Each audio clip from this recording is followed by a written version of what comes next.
Gerald Woods. Here. Lawrence. Here. Mike Parker. Here. George Larcher. I'm here. Michael Clark. Here. Next on the agenda is the resignation of Lindsay Stone. Do we have to name anything? Well, you all have a copy of the email she sent me. She cited personal and professional reasons as to why she was resigning. So it was effective immediately. Okay. Thank you. Next on the agenda is the minutes from the March 4th, 2026 regular meeting. Is there any corrections, deletions, additions need to be made before I ask for a motion? Hearing none, do I have a motion to accept the minutes? All those in favor say aye. Aye. Opposed? Okay, old business. Matter of record, findings of fact, zoning map amendment, public hearing. Maysville Golf Investment LLC, 1099 US 6268. 3.5 acres, area on the corner of US 6268 and Jersey Ridge Road.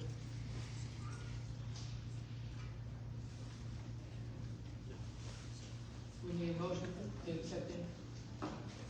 Need a motion to accept. Okay, John Hutchins. I'll second. Okay. All those in favor say aye. Aye. Opposed? Okay. New business, public hearing, zoning map amendment application, Maysville, Mason County Industrial Development Authority. 28 properties, 2,080 acres, area north of Germantown Road at the intersection of Germantown Road and Valley Pike and Big Pond Pike. Need a motion to go out of regular meeting into a public hearing. Do I have a second? I'll second. John, all those in favor say aye. Aye. All right, opposed? Okay, we're into the public hearing.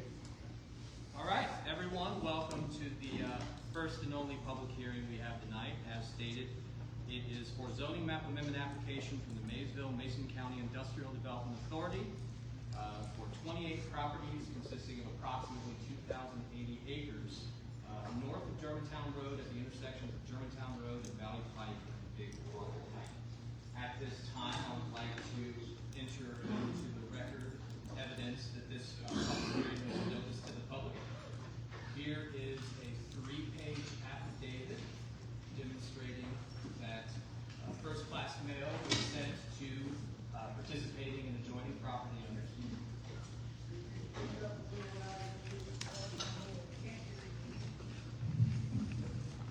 Can you hear me now? Yeah. Excellent. Let me repeat that. Here is a 3-page affidavit demonstrating that first-class mail was sent to all adjoining and participating property. It's right here. Here is 7 pages of images of the signs that were put, 28 signs that were put on all of the participating properties. And here is a printed copy of the digital tear sheet used to advertise this public hearing in the Ledger Independent. All members of the public who wish to speak on this matter will be given the opportunity to do so. We ask that you state your names and addresses and come down here to this podium and address the Planning Commission. At this time, anybody who signed up to speak tonight, please stand up.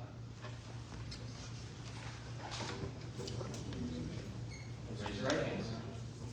Do you swear or otherwise affirm to tell the truth? Please say I do. I do. Excellent. So when it's your turn to speak, you'll come down here. Chairman Reed will ask you if you've been sworn in, just to make sure that we can use everyone's testimony. And if you are an adjoining or participating property owner, that means you get 6 minutes instead of 3. Now, I did mention this to Chairman Reed. There has been a request that the Planning Commission is going to make a decision on that property owners of Highland Heights will get 6 minutes as well.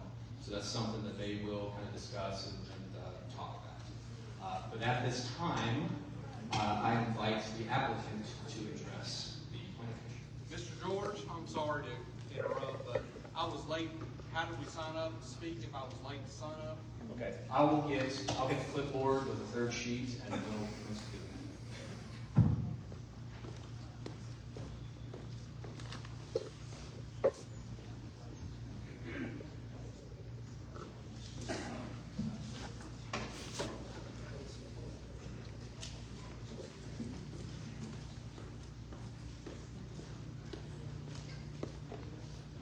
sorry to interrupt. Right. I just couldn't get here after work. Want to make sure everybody's here. Thank you.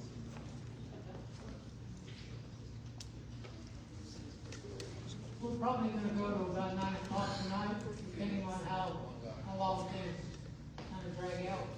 We want to give everybody the opportunity to speak. If we start to run short on time, we'd much rather you have the ability to come up and state your name and address, and whether you oppose or support the project. Thank you, sir. Hopefully tomorrow night we get more time to talk. We're gonna allow questions. Thanks. If questions have been asked, we're gonna ask you to sit down, back down.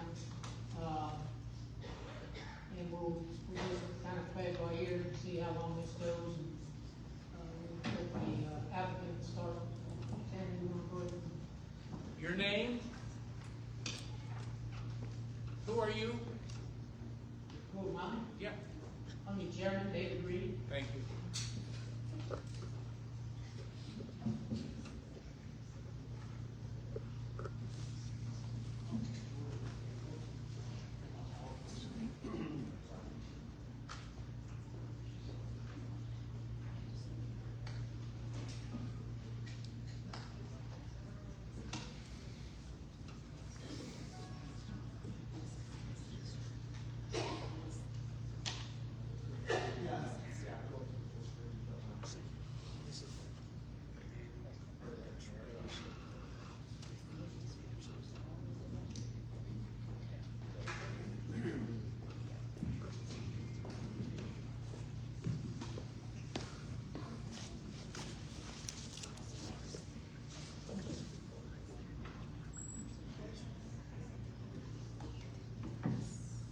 How's that sound? All right? Everyone hear me? All right. Good evening, Chairman, George, thank you, Commissioners. Thank you for the opportunity to speak. As many of you already know, my name is Tanner Nichols. And for the record, my address is 400 West Market, Louisville, Kentucky. And I'm here on behalf of the applicant requesting a zoning map amendment. Let me start by saying thank you all for the time and effort thus far from the JPC and George's work. I'd also like to thank the court, Judge, Tyler, and I'm sure there's others that have worked on this. We really dug in, studied the process, visited locations, went up to Ohio, looked at other communities, and helped adopt the final text amendment to get us here tonight. The applicant's also been working really hard and completed extensive diligence for this site selection. For the past year, this applicant has been working closely with the Maysville Mason County Industrial Authority, EKPC, the Kentucky Cabinet for Economic Development, and others on identifying this site to develop a world-class tech center. The company is a U.S.-based Fortune 50 tech company that develops and operates its own data centers worldwide to support its products and services. This is important to note and distinguishes it from other proposals that you may have read about in other places across the United States, where the developer builds it and then leases it out to a third party. This applicant and developer is vested from the very beginning until the end. Back in December, we met in this very room at the initial public hearing for the text amendment. And I spoke about how this was the first phase, and then we'd eventually have to get to the second phase. Well, the first phase was putting in the rules, or as I said at that time, the guardrails, and we did that. And while I represent developers, I think a lot of the citizens here, and certainly you commissioners would agree, that zoning and local regulations aren't designed to stop development. They're just not. They're to put the rules in place for the development, for orderly planned development. Now we're here tonight because we're in the second phase, or the second part. And the applicant has filed an application for the zoning change, which requires a public meeting. Now I'm going to show you a few slides, and probably most of you have seen these,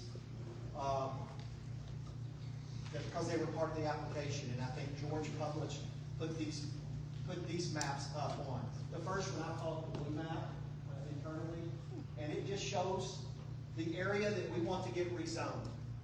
This is the property that we want to buy. Obviously, we have, you all know now, we have contracts to purchase this if we can get approval. So this is the property that we want to buy, and those are the tax parcels.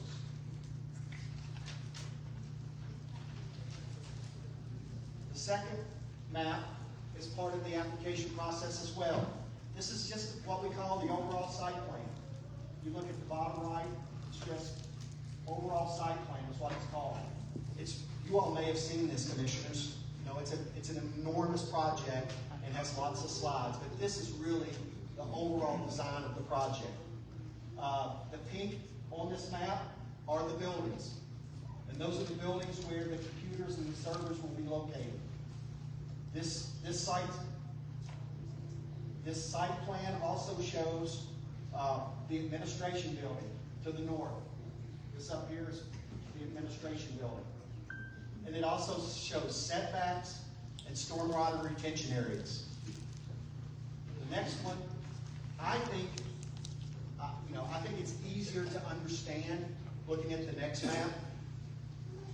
And this, if you all, I don't know what I think you all seen it here, but also it's page 5 on the ones that print out. But this is the landscape plan, and it better shows the buildings and the setbacks. The landscape berm, I want to point that out. This is the green worm.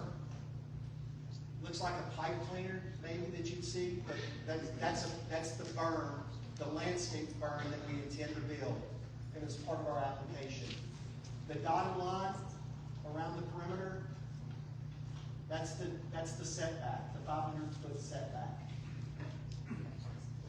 And also, this shows along the edge of the perimeter in the green, we try to keep the existing vegetation as it is. So all around on the outside, if we can keep the trees and the vegetation as is, that's what we want to do. We don't want to have to cut it down and then replant. Okay, also I want to give a little explanation. Again, it's not for you commissioners, but it's for the public at large, about the second phase. In Kentucky, zoning map amendments are controlled by statute. And the statute that you all already know says that the map amendment is, if the planning commission must find that the map amendment is in agreement with the comprehensive plan, or in the absence of such finding, there's a 2-prong, and one of the others that you can use.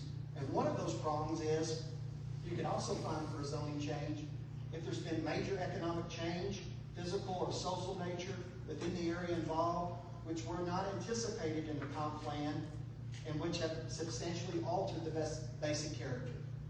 So I certainly think we could make the case that there's been major economic change that was not anticipated. We know that there's been a huge increased push for data centers and the use of AI technology. We all know it. We use our phones, computers, our maps in our cars. When we get airline tickets, hotels, every time we use that computer and our phone, we're using the stuff that the data centers process. Proposed data centers are popping up all over the country. And I don't think most local communities, including Mason County, could have ever anticipated that they would need such large areas to accommodate hyperscale data centers. So I believe that you commissioners could justify the zoning change based upon that prong of the statute. However, we also believe that the zoning change is justified, as more typically seen, because it's in agreement with the comprehensive plan. So I'm going to try to show you that justification in the comprehensive plan. I've reviewed the 85-page comprehensive plan. It's got lots of data and maps and profiles of the community. In general, comprehensive plans are designed to look to the future and outline the goals and visions for communities. So it's kind of like the Constitution, right? Not the laws, but the overarching goals. The Mason County Comp Plan is broken down into 7 major themes. I believe this project is driven by the theme of economic development, but then it has to be weighed against the theme of protecting agriculture and rural areas. So now I'm going to talk about some of the language in Mason County's comprehensive plan. One of the statements was the community has and is looking for a diversified economy, which will only be enhanced with the approval of this project.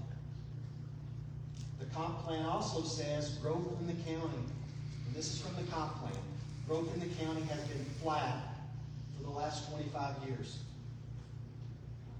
Based on the comp plan, there are approximately 1,500 manufacturing, transportation, and warehousing jobs in the county.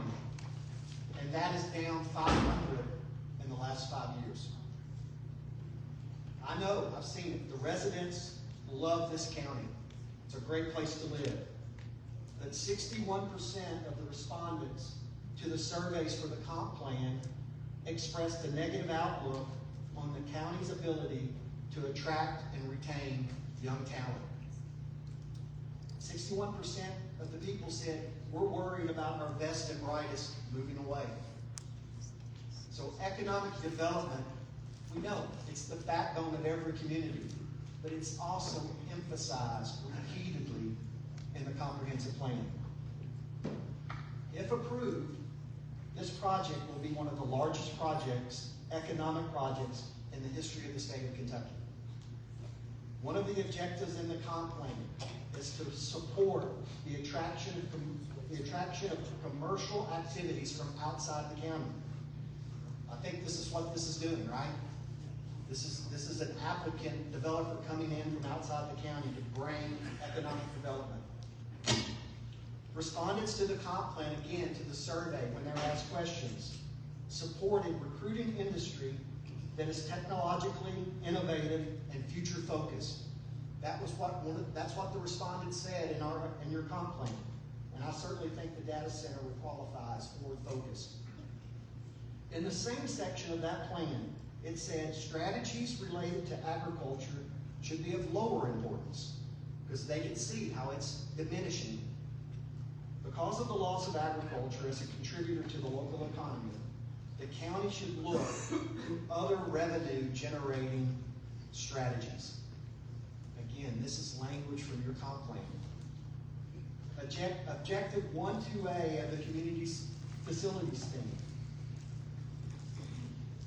Said, the county should address current weaknesses associated with water and wastewater systems. Of course, that takes money, either through taxes or fees, or through investments like this project. Objective 1.4 in the public service section. It says identify water availability in rural areas. They said there was a need for more rural water and departments. This project can provide that by investing to expand rural water access. Objective 3C of economic development. Use the IDA to build relationships with the state. Well, I mentioned earlier, the applicant has been working with the IDA, and Tyler's been working with Frankfurt, and the judge has been working with Frankfurt to bring this project to Mason County. Objective 4C, transportation. Consider road enhancements and resurfacing. Well, of course, if approved, this project will bring money and have to provide road enhancements and road improvements. In fact, this project will bring over $1 billion in private investment. It will generate millions of dollars in new local tax revenue to support schools, services, fire, police, EMS, and will have the money and taxes to help with infrastructure. This project, if approved, will bring up to 2,000 skilled trade jobs during construction and approximately 400 operational employees when completed.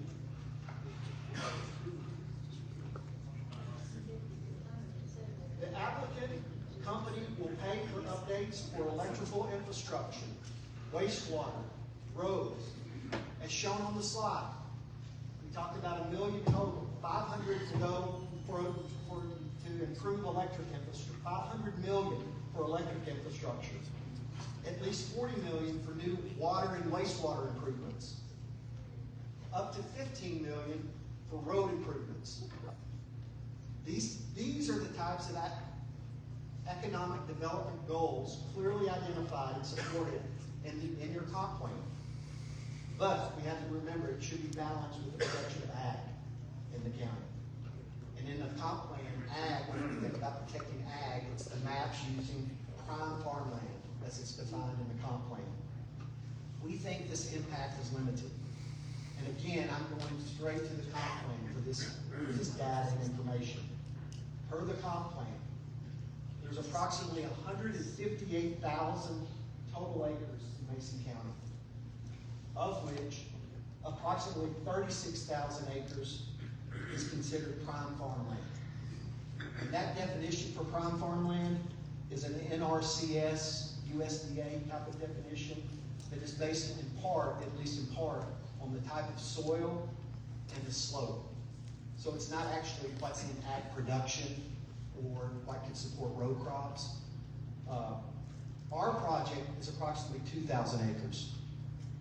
And of that 2,000 acres, we think about 1,200 of that acres is identified as prime farmland. So if you take the 1,200 versus the 36,000 acres in the county of prime farmland, we're talking about 3%. So we think this project, we can still allow for economic development, and it doesn't impact, it's not significant on the prime farmland. And we know many of the proposed sellers are not full-time farmers, and the income is not, from ag products, is very limited. And I talked about it being prime farmland. The map identifies this portion of the county and this as property used for pasture and hay. And so, to give you an idea of what we're talking about, you all know where it is.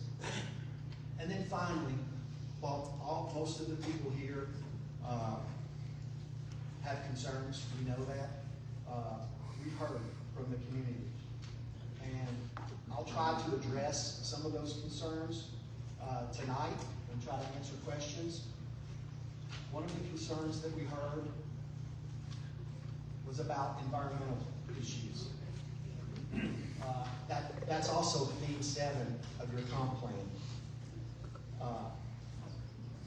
Environmental compliance is paramount to this company.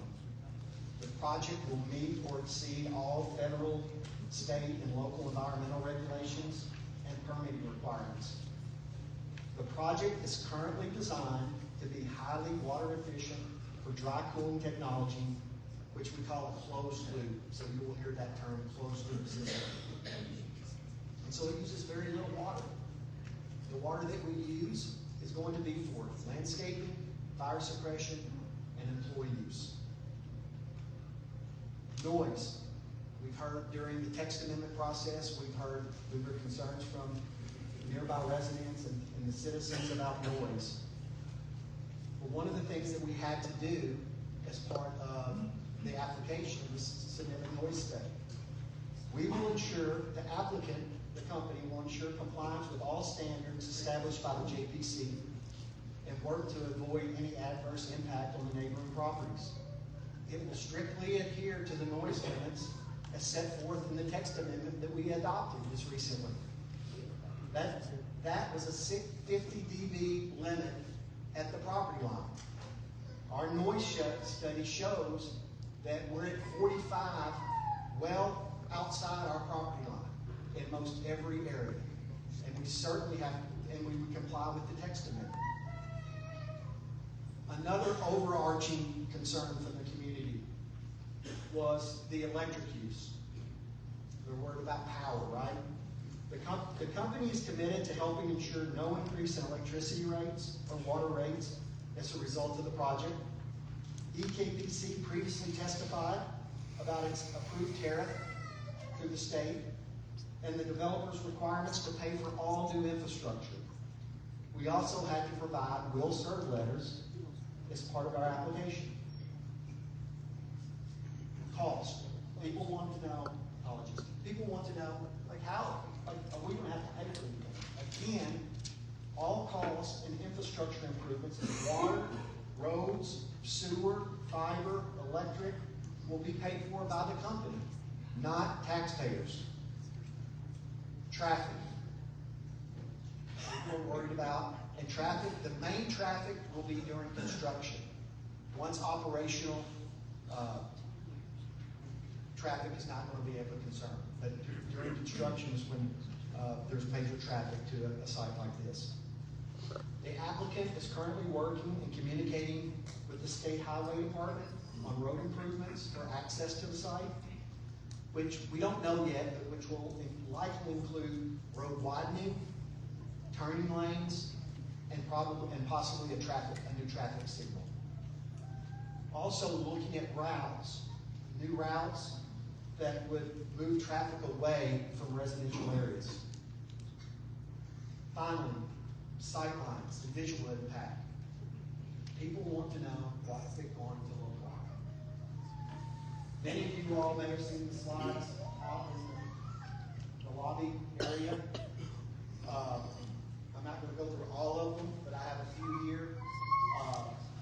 From the Highlands Heights neighborhood, off Germantown Road, and at the back off of Big Pond Road. And this is what, when completed, what it will look like with plantings and the berm. So you can see this berm here. So under the text amendment, we're required to put a 4-foot berm. Our plans are to make this berm currently as planned is 14 feet. This is kind of looking up at the project off Germantown Road. Because of the topography there, you wouldn't see. And then finally, the last map I have is off of Big Pond Road at the back or the northern part of the property. And it shows obviously with plantings, you can see the data center through the trees, but at maturity, once it's completed, that's what it will look like.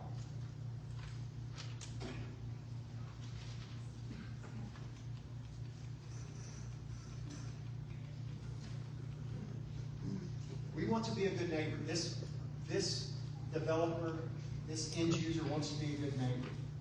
And we know that there are several neighbors that are concerned about the things that I just went through, typically noise and traffic and the visual impact from their front porch or their back porch. Please note that the company is open to working with neighbors if they think they are impacted or will be adversely impacted, and the company is going to have local representatives available to talk. So if somebody here tonight says, I want to talk to them about, because I think I'm going to be adversely impacted, Tyler at the IDA can make the introductions with the local representatives. I know this is hard. This is hard. And hopefully some of my presentation, hopefully this addresses some of the concerns that will be raised by others here tonight. I'll be available to answer questions tonight or tomorrow during rebuttal. I think it's safe to say that not everyone's going to be happy with the results as we move forward. The JPC and county officials have to weigh the impact of future development with the benefits to the community at large. In a vacuum, I don't think anyone would disagree that selling real estate for prices never expected is a bad thing for those families. It can be life-changing. I've heard this at public meetings. Opponents say, I don't blame the families for wanting to sell. It can bring generational change. Would it be a bad thing if we had if Mason County got a couple thousand new construction jobs to build this data center? No, I think we all agree in a vacuum, that sounds great. I think we all agree increased tax revenue to fund schools is a good thing. What about hundreds of new tech jobs for local citizens, young people? They can stay living in Mason County, not have to drive to work in Cincinnati or Lexington. Obviously, that's a good thing. And all of these are part of the economic development that this project could bring. And that is what is emphasized in the county's comprehensive plan. Thank you for your time tonight and your thoughtful consideration on this document.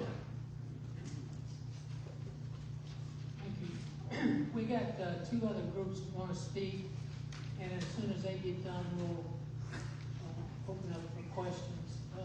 Max, you next. Hank Wright is going to be speaking for us. Okay. George, you did get that email, right? Yeah, All right. yeah, both are going to do that. Mr. Grady, you're welcome to use the podium up here on the stage, or you can use the position that Mr. Nichols used.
George, before I begin, well, I'm Hank Grady, and my address is 406, my address is 119 Highview Drive, Midway, Kentucky, 40347.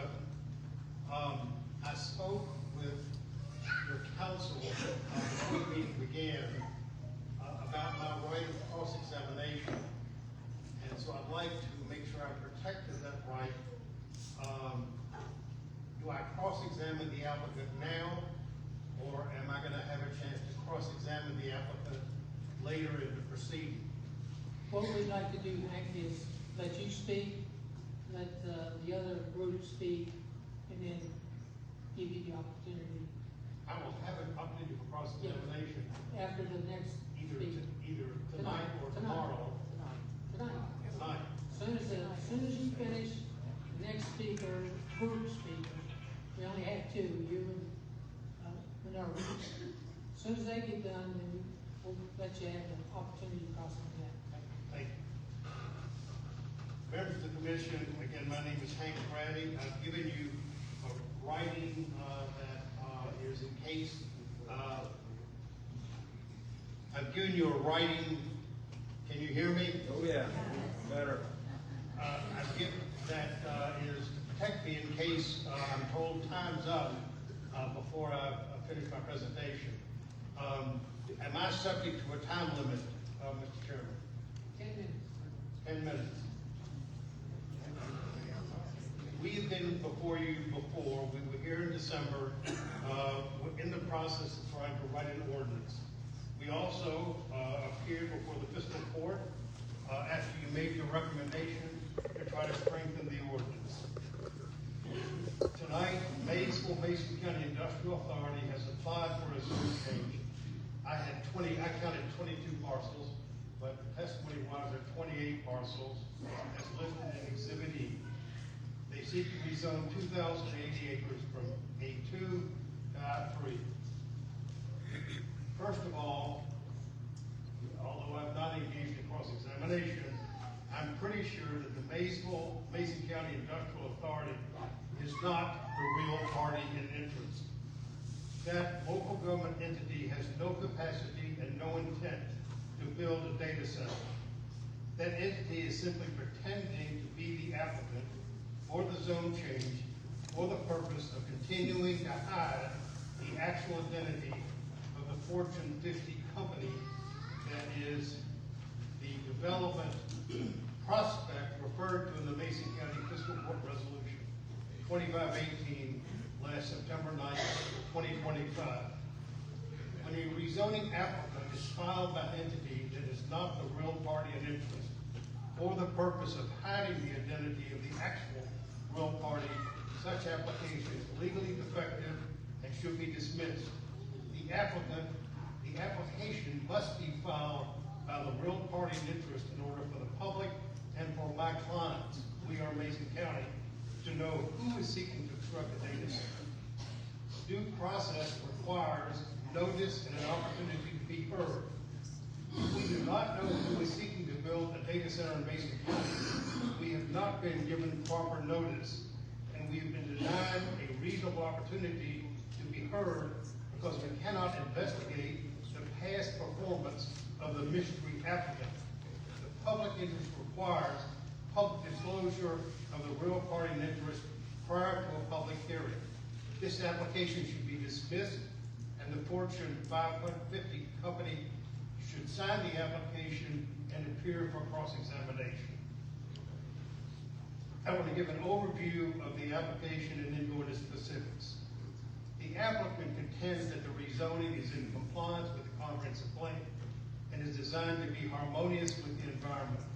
That's on page 1 of the justification.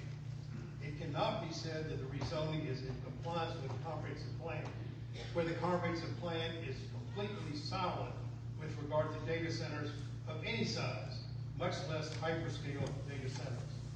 While there are economic goals that may be furthered by technological industries, the main thrust of the comprehensive plan is to protect farmland. The comprehensive plan lists one of the community strengths as the availability of land and the quality of soils for farming. That's at 3. In its themes, goals, and objectives, the comprehensive plan includes continued support for rural entrepreneurial development programs to assist local farmers in the startup of new agricultural enterprise. Develop programs to support the retention of productive farmland.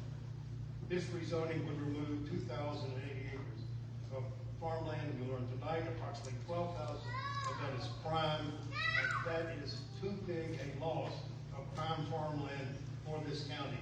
If Mason County is going to welcome the data center, it should go in an area that is already zoned industrial and that has already been impacted by that prior zone change. Not take green land, farmland, and convert it to a non-industrial use. The applicant argues that they qualify for the alternative of major changes. That is also not accurate. The language is the exception from complying with the comprehensive plan that there have been major changes of an economic, physical, or social nature within the area involved, which were not anticipated in the adopted comprehensive plan, and which have substantially altered the basic character of that area. The exception is confined to what has changed in the 500 acres where this is proposed, and nothing has changed in that area. That exception is no more available to this applicant than arguing we're in agreement with the comprehensive plan when the comprehensive plan doesn't use the word data center. The comprehensive plan was recently updated. It needs to be updated by this community to address data centers, both in terms of where they should be located, how many do you need, how big should they be. Right now, the silence in the comprehensive plan basically opens the entire county to an unlimited number of data centers. That's not planning. That is completely arbitrary. And that's why today or tomorrow we'll be filing suit against the county and the planning commission challenging the adequacy of the zoning ordinance because it fails to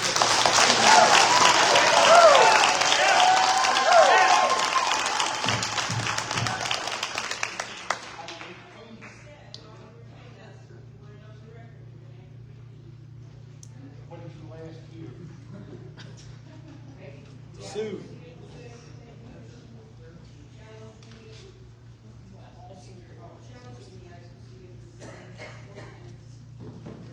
Okay.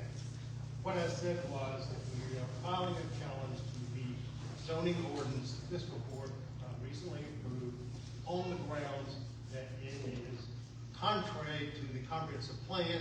It fails to protect farmland like the plan requires, and the comp plan is silent as the data centers. The point is, the comp plan must change before the zoning can be granted. And that hasn't happened, and we will ask you to deny this application and begin the process of amending the comprehensive plan so it helps the community decide where and how big and how many data centers this community needs and wants.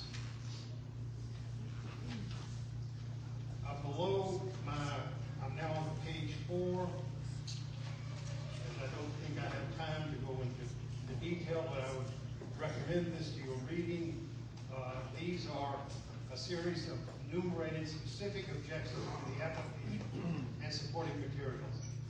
Number A, you've heard the application is not in agreement with the comprehensive plan.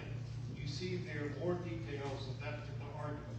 Number B, the application does not comply with the data center ordinance.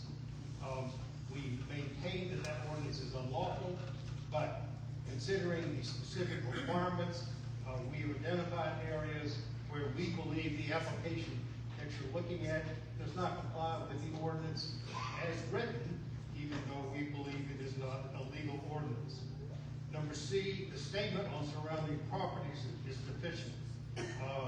They have a statement of impact, Exhibit C, which basically says very little. It is not an adequate statement of impacts on the surrounding properties, and you'll see more detail in my in the written paragraph that I would love to read to you if I had sufficient time. Page 5, the Stantec grading narrative is deficient. We've looked at the Stantec grading narrative dated March 5th, 2026. It is a general design criteria. It does not address the impacts of massive earth moving on the surrounding properties. It is silent as to how grading approximately 1,350 acres of disturbance, altered topography, and how the stormwater will be managed during that construction period. It has conclusions, but no details.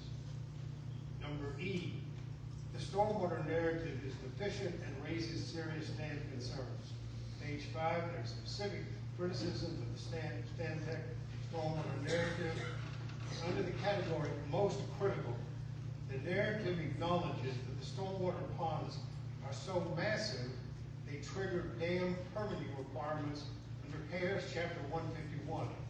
151.110 defines regulated dams as those 25 feet or more in height or impounding 50 acre-feet or more.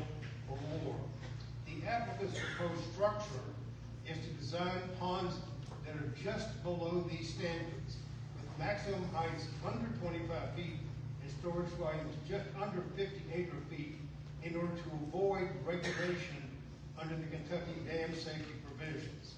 These are enormous impoundments that are seeking to avoid regulation by designing them slightly below the situation when they would have to get dam safety review from the Division of Water. The Commission should require a full dam safety analysis and long-term maintenance before approving a development plan for this site. Page 6, the landscaping plan will devastate the rural character of Mason County. The Stantec landscape narrative describes clearing and grading 1,975 net acres of what its land is currently agriculture and forestry. It calls for approximately 12,843 linear feet of earthen berms ranging from 8 to 14 feet in height. The ordinance requires the planting of nearly 7,000 trees, but that does not replace what is being destroyed. It intends to screen the destruction from the view. It will permanently destroy over 2,000 acres of prime farmland and farmland of importance, as well as non-prime farmland. The existing view shed, rolling pastures, farmland, and woodlots that have defined this landscape for generations will be irrevocably lost. No amount of landscaping can mitigate the transformation of Mason County from rural landscape into a massive industrial campus. Mr. Grady, you're at 11 and a half minutes. Final thoughts, please. May I have one more minute? It's up to them. Wait, May I have one more minute? yeah, I asked you to look at section G, which is what I hope to get to. And the part I want to emphasize here, this is a criticism of the noise modeling report as deficient, incomplete, and ambiguous. But most critically, on page 6, the report does not address low-frequency noise impacts. Data centers are a well-documented source of persistent low-frequency noise from cooling systems, transformers, and generators. Low-frequency noise propagates further than higher frequency. It penetrates building walls more readily and has documented adverse effects on humans. And you can read the text. The point is, this is something I asked the Planning Commission to include in the ordinance, regulating both high frequency and low frequency. You did not do it. I asked the fiscal court to fix that, to regulate low frequency as well as high frequency. I've included in my report studies, access to studies that document the health impacts of low frequency noise, and you've left Mason County as completely unprotected against that environmental impact. I've done a lot of what I want to say. I'm out of time. Thank you for your attention.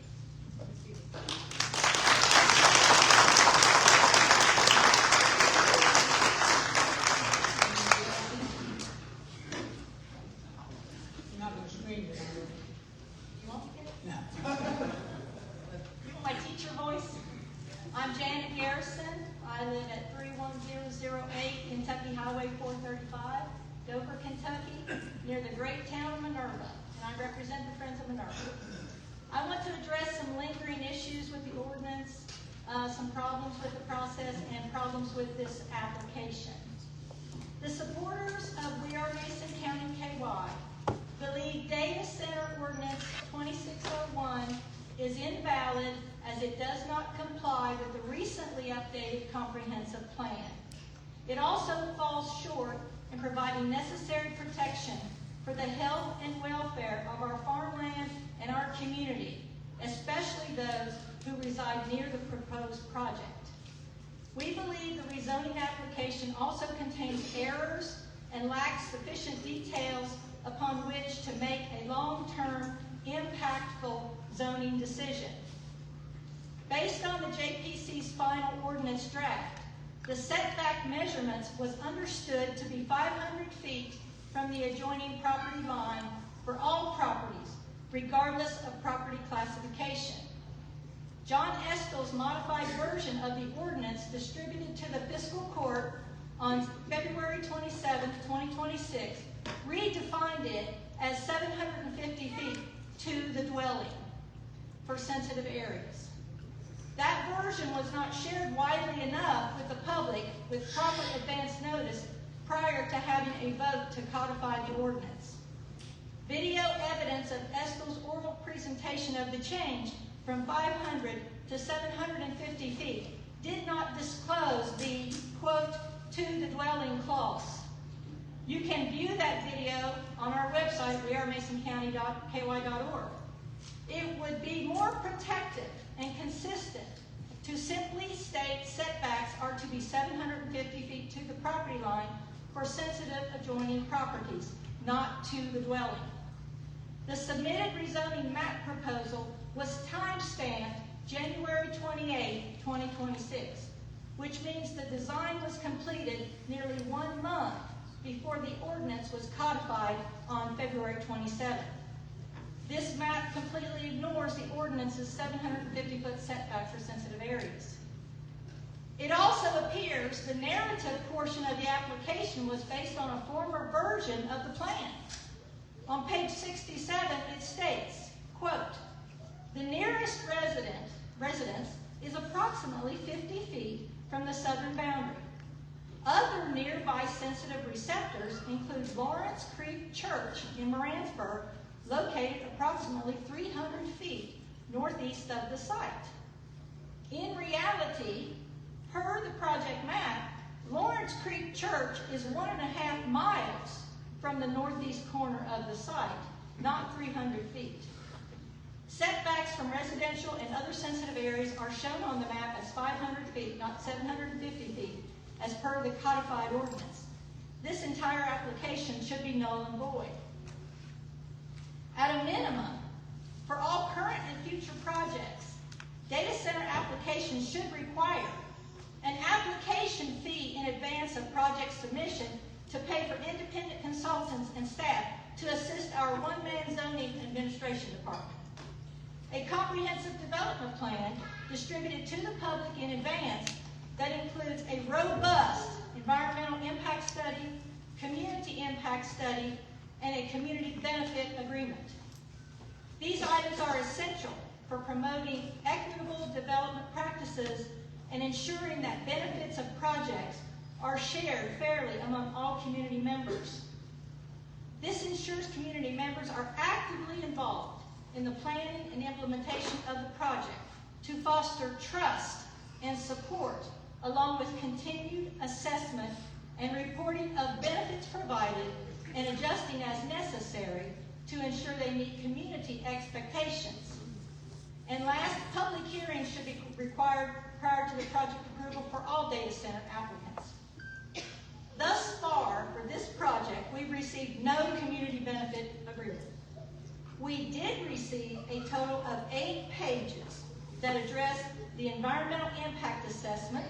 There were 3 pages for that. And a community impact analysis. There were 6 pages for that. This is simply unacceptable. I can provide you with a much better 49-page document that's an example for a data center application in Wisconsin. 8 pages is shameful. Making a rezoning decision based on bare bones development plans sets a dangerous precedent. Well, we should be setting the bar higher, not lower. In our opinion, allowing current and future applicants to submit bare bones development plans is a dereliction of the Planning Commission and Fiscal Court's public duty. The Kentucky Cabinet for Economic Development has a document titled Data Center Guidelines and Qualifying Questions. The state says community involvement isn't optional, it's essential. Their own guidance asks us, has the community formally expressed support? Are there letters, resolutions, or public engagement showing that support? Is there a written plan to inform and involve residents throughout the project? Has an independent study been done to understand the real impacts, not just developer promises? Let that sink in. The people making these recommendations at the state level are literally saying communities should be informed, communities should be involved, communities should be heard. We have also been very disappointed by the neglect of county officials in responding to questions. On behalf of our group, last Friday, on March the 20th, at approximately 12:30 p.m., I sent an email to our county officials with 12 questions for the Joint Planning Commission, 28 questions for Fiscal Court, and 93 questions for the data center applicant. I requested a written response to be returned to me by 5 p.m. on Tuesday, 3/24, yesterday. For transparency's sake, I posted those questions to Facebook and provided a copy to the Ledger Independent in case they would like to do a follow-up story. I am still waiting for a reply to those emails. Since county and corporate officials have been working on this project for 2+ years, these questions should have been easy for them to answer. Once a data center rezoning application is approved and the zone change made, we lose all leverage with the data center applicant. After that, it's going to be built. Our children and grandchildren will have to live with this decision for the rest of their lives. Our biggest disappointment with this whole process is that the critical details about environmental and community impact, community benefit agreements, other utility compliance features were all postponed until an application was received and a request for zone change was initiated. Now it all feels too rushed to allow the public to digest these details and to participate. Mason County citizens deserve so much better from our county government than this. If hyperscale data centers were such a blessing and as harmless as some would have you believe, every community would be competing to get one. In reality, most communities are fighting to keep them out. The fact that this applicant has chosen to keep their name secret for 2+ years is a big red flag.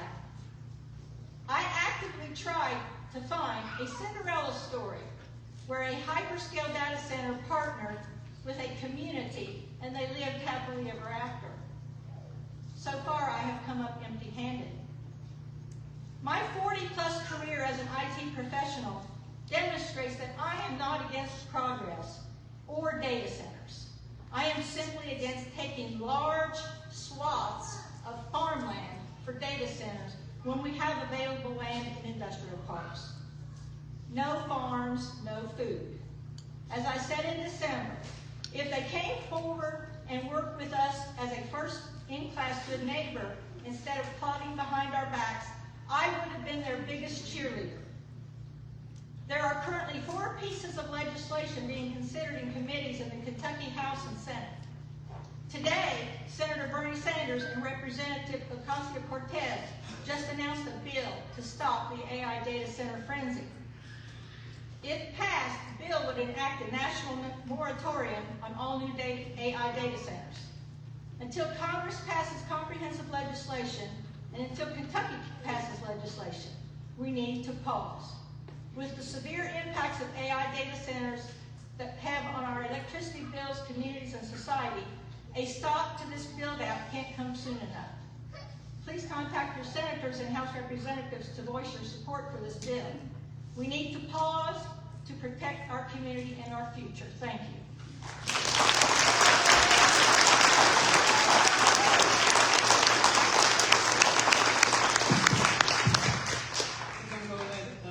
Hank, you want to go ahead and cross-examine him?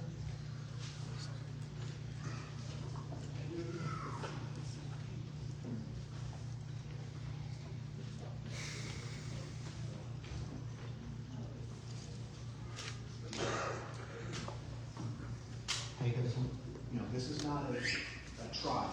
This is not a cross-examination. As she presented. Be easy on him, Hank.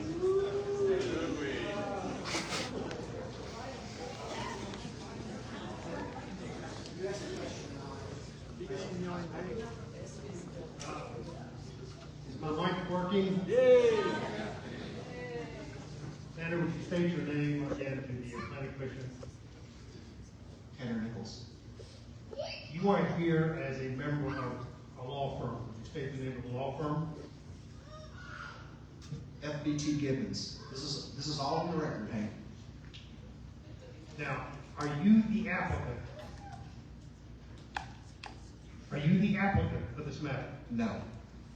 Who is the applicant? The IDA. Why is the IDA giving testimony so that I can cross-examine the IDA about their data center experience? I'm their counsel. I don't want counsel. I want the applicant. Where I have the right to cross-examine the applicant. Where is the applicant? The applicant is the IDA. They are the ones that have the contracts with the owner. Finish that sentence. The IDA has what? They are in privity with the sellers. The IDA is under contract with the sellers of the real estate.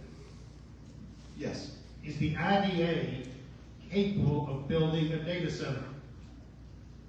The IDA will not be the builder. Who will be the builder? A Fortune 50 tech company. Name that company. We are not at this time.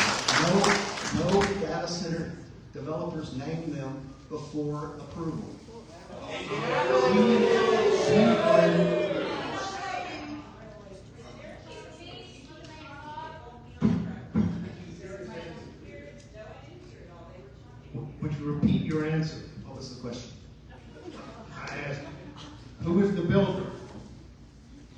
Fortune 50 tech company. I asked you to name that company. And I said, we're not doing that at this time. You have to, because I'm entitled to cross-examine the data center builder. That's what this zone change is about. And my clients have that right, and you're denying that right. Hank, you're reading this wrong. You said you're gonna file suit, right? You're gonna be able to bring this up, and they're going to pay for you, right? All of the residents. Who is paying your bill? Who's paying you?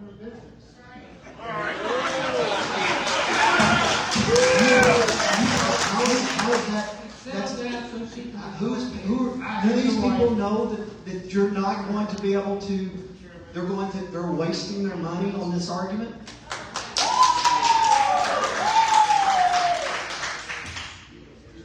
I have the right, and I engaged George earlier today, I would insist on the right, to cross-examine the applicant. And I'm being asked to cross-examine a lawyer, and I don't want to cross-examine. That's never useful. I want to cross-examine the person who is building the data center. And I'm entitled to know it, and my clients are entitled to know it. And I ask you to cancel this hearing and ask them to refile with the person, the data center itself, signing the applicant, and a data center representative here for me to cross-examine. Now, and the reason I need to do that is deciding what data center should be permitted to rezone land in Mason County requires me to have the opportunity to look at that data center's track record. I need to know what has been their history of building data centers. And I need to know, have they been sued for nuisance? Have they caused damage? How do I find that out? By cross-examining the applicant, unless they tell me in advance, or unless I know who they are, and I can investigate.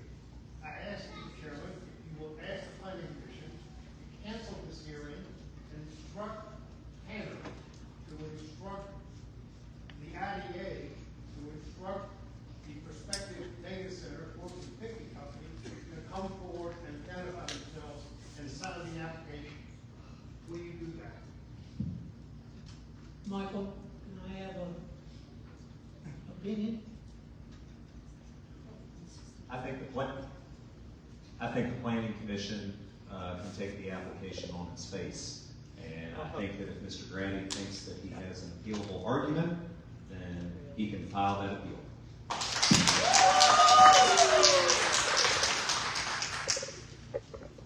Okay. I'm not sure. Do you know the data centers?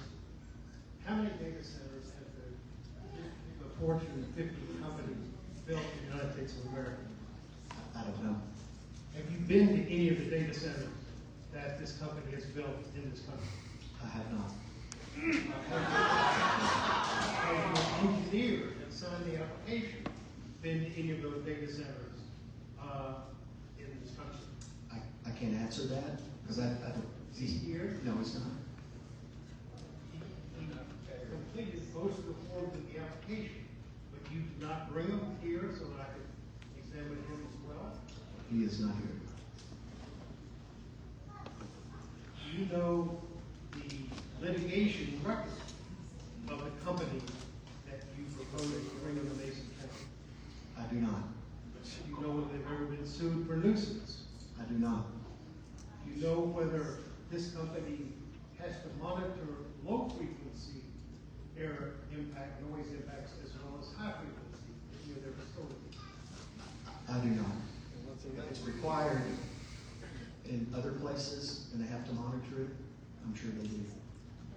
I'm not asking you to answer the question if they were required to do it. I'm asking you if you have any knowledge that the company that you want to bring to this community monitors its low frequency impacts as well as its high frequency impacts. They do if it's required. Does that mean you actually have no idea? I've not researched that.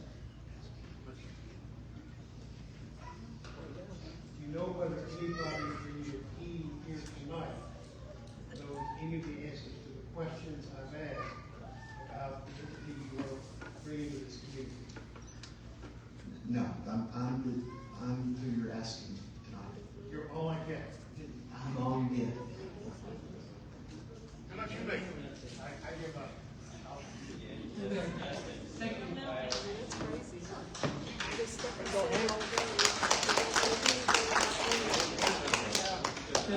Does commissioners have any questions there?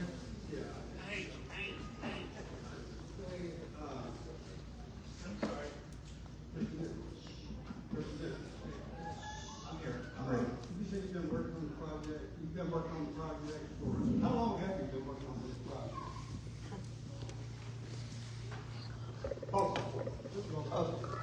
Four months. I thought you said over a year. You asked me how long I've been working on it. How long? 4 months. Did anybody within that 4 months ever tell you about a comprehensive plan that we just finished? Yes, Did you look at it at that time? I did. And so you saw the figures about wanting that farm and stuff like that. I thought it was kind of minuscule of you to mention the percentage of farmland we're losing. Did you know Kentucky's losing over 100,000 acres of farmland per year? I did not know that. Well, now you do.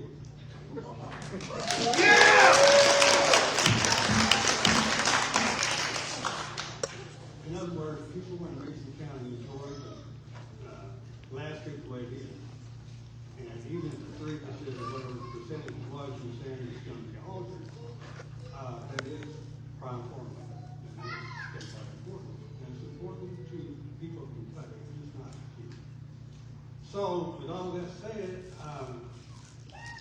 you mentioned a lot, and that's it. I thought you was a little longer than that, and somebody mentioned the comprehensive plan that we've worked almost 2 years, 2.5 years developing. It's not like this thing has been sitting on the shelf for 10 years. This thing has just been, it would have been a whole lot easier, a whole lot easier pill to swallow if someone had come to some of the open meetings that we had and said, hey, we may be thinking about industrial development. And nothing was ever said. And so you can nitpick all you want to about what's in there. But basically, the biggest concept was people like the community the way it is. Except we do want to go. So let's do it in a planned fashion, not in just a gunshot.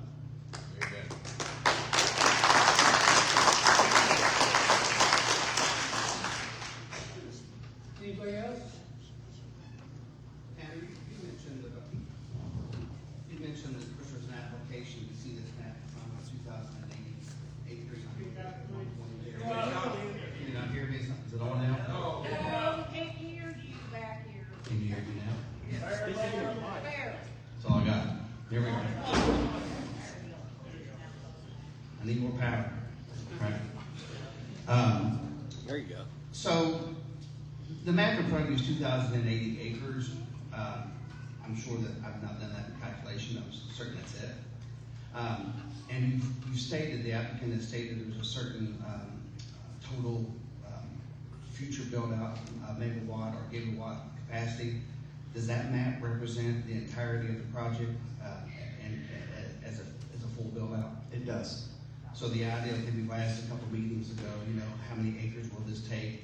That is the acreage that's in question, and That is it. and some of the other, I know the community has talked about some other contracts and different places in the county, across the Dubway and beside the Dubway, different places. This is the area that's affected. If you're not encompassed within that map, it's not part of the project. Not part. This is the 2,080 acres, right? So- north of Germany. So any idea of any other contracts or people under contracts or people that was for something, a contingency plan, if this did not work and that contingency plan is now this, and the other acreage will not be considered as of now?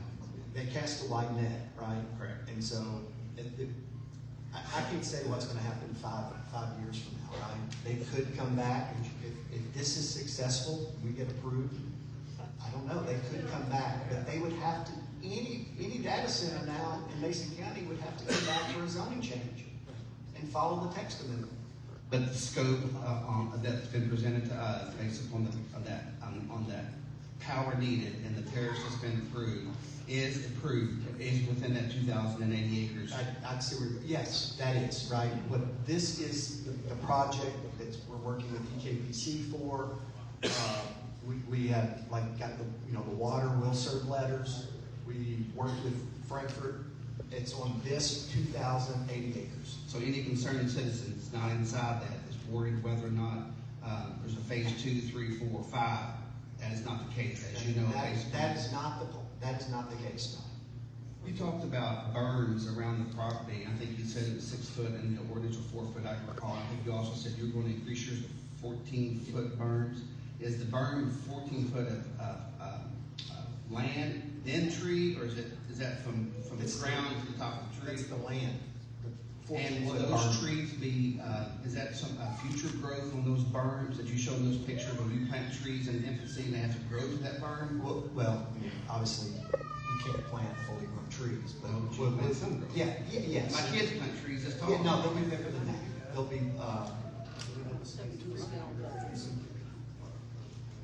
yeah, so big caliper trees you have to apply, so they can't be like a little that you can buy online. They'll have to be.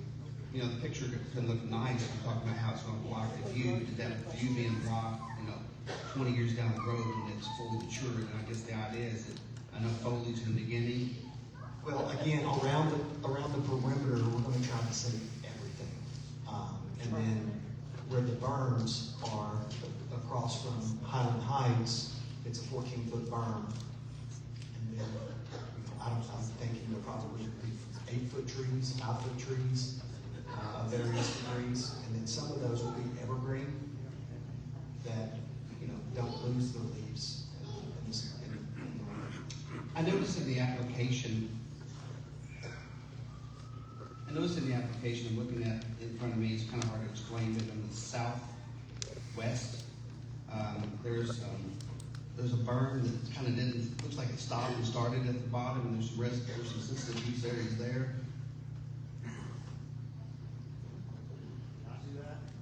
I certainly can.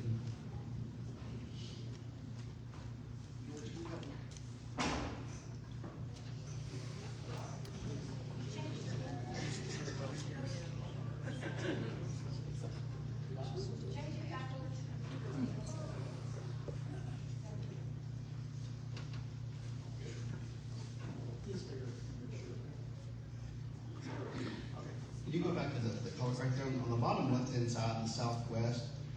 There's a berm right where you're right there, and there's a berm where to the right where there's a discontinued of those. There's some sensitive use areas down below that. Is that berm, should it be continued around that, or is that just an omission? I don't think that would. It wasn't an omission. I think it was the topography there, or not knowing that there were. Are you talking about this house? I am. I'm talking about those houses on the left, right, and the side. Well, we could certainly revisit if we. And I don't know, is it flat over there, or Mike? I don't know. I just know that I saw an omission of a berm and I saw a sensitive use area. Right. It's a road there. But this is what you're concerned Correct. Okay. And I don't know the topography wise. It was just I don't think it's an omission and intentional. I mean, like an omission. I just think that maybe let me talk to the applicant and the engineer. It's 15. On the other map, you labeled the 3 gray areas. And maybe there's one before that. Maybe low utility substation. Is that what it's called? Yes. And I keep, right, those 3 gray areas. That one, and the one on the left. Yes. Those are utility substations. And could you explain further what would be housed inside those utility substations and kind of what I don't know if I can describe it. No, I don't know if I can describe it technically, right? It's a. You see these where the big power lines come in, and I guess it converts Are those subject to the ordinance of the height restrictions? Are they outside of the ordinances? They are public? They are not subject to the ordinance. And do you have any idea on what, can designs affect those to change heights, or is there any, I know you're not a design engineer, but do you know if they design in a way that you can mitigate some of those? You're talking about the height of those? I don't know. I think that's an EKPC question. Okay. Likely for how those need to be coming in off the main power lines. That's my initial question. Thank you. I have a quick question. So those utility substations would be part of public electricity infrastructure? They would. They're not going to be owned by the applicant, right? They're going to be EKPC. Okay, all right, thank you. Also, commissioners, obviously, if I'll be available, we'll be available the rest of the evening and then tomorrow to, if you're like me, like laying in bed, questions come up. Tanner, one final one. You mentioned something about that an applicant is never known until the process. Yeah, that's probably. Can you, in your experience, how soon does something like that happen? Does it happen in the development plan phase? Or did you talk about phase 1 and 2? So once they get, let's say you were to get approval, and then we still have to close on the properties, and so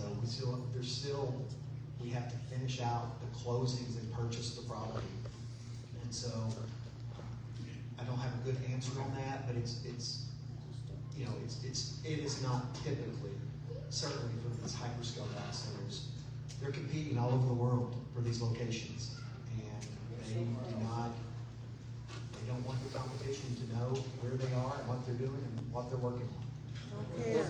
Don't care. Don't care. All right, moving on, let's, forward. Big thing.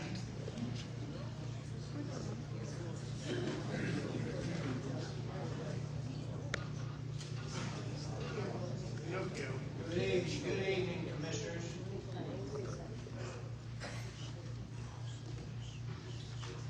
I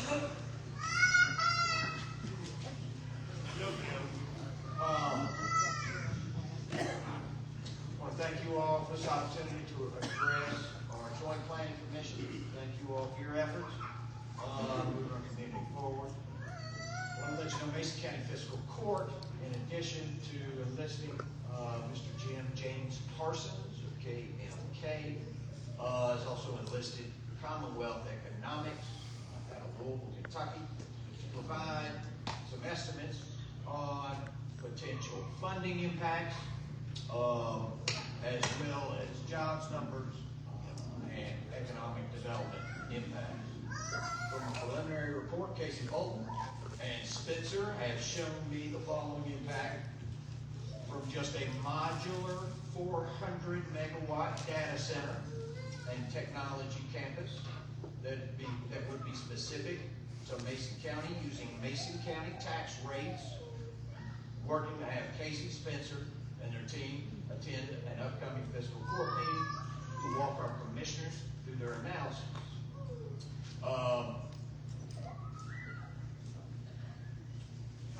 I know the Kentucky Senate is currently working on a similar regional analysis across the state to at least highlight the potential. And if I may, it is important to myself, the commissioners, and the county, Mason County, to understand, what the possible impacts and what the possibilities are. And so we have enlisted this study that makes it.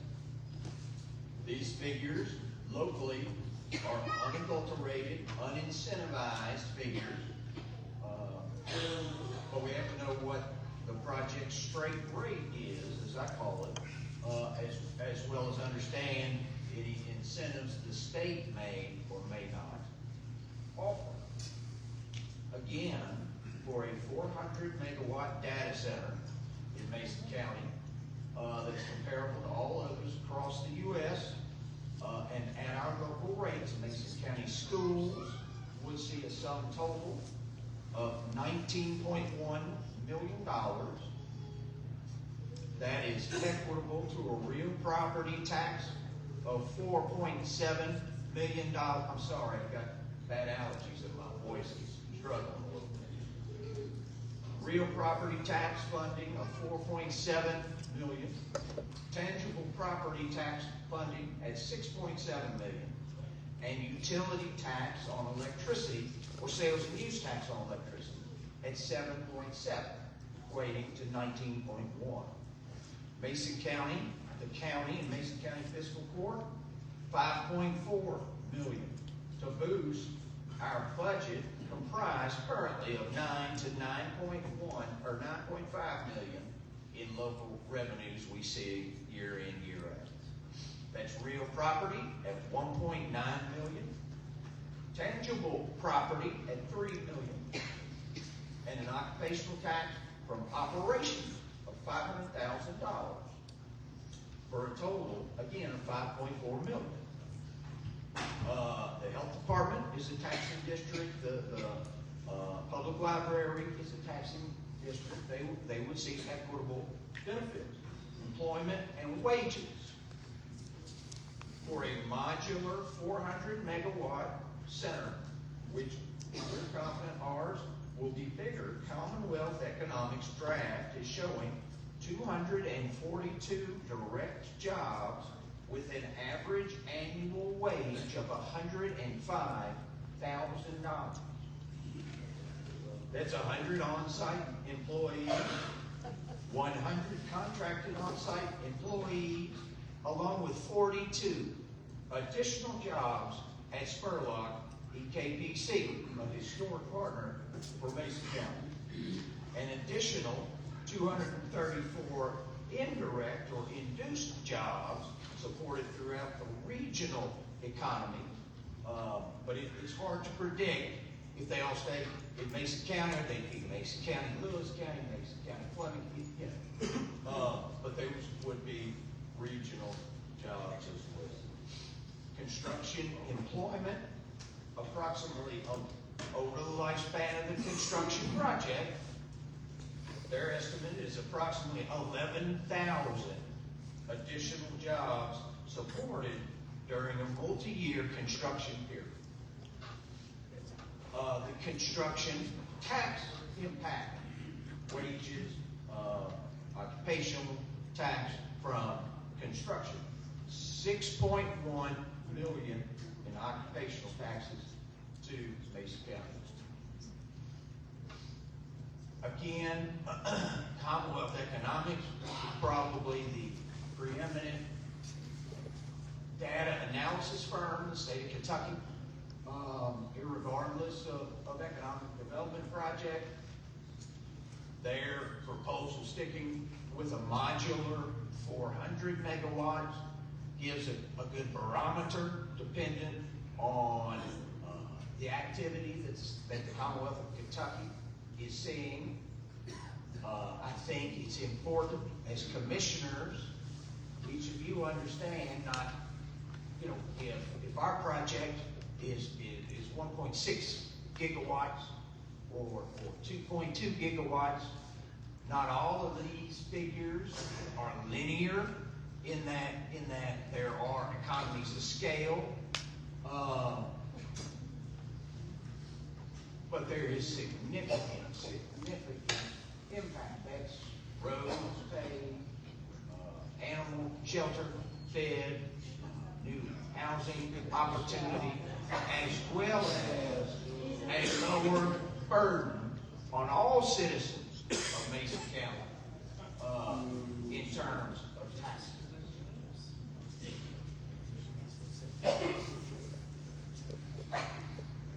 And so finally, let me add the caveat that 400 megawatt data center equates to a $4 billion data center technology campus investment, $4 billion, in concert with a $1.5 billion expansion to our historical partners with EKPC, those Spurlock powerful. These jobs have powered our communities for generations, and we're very, very appreciative. I'm sorry if I went over my 3 minutes. Thank you, gentlemen. Bill, we're gonna take a quick break and then we'll get to you. Take a 15-minute break.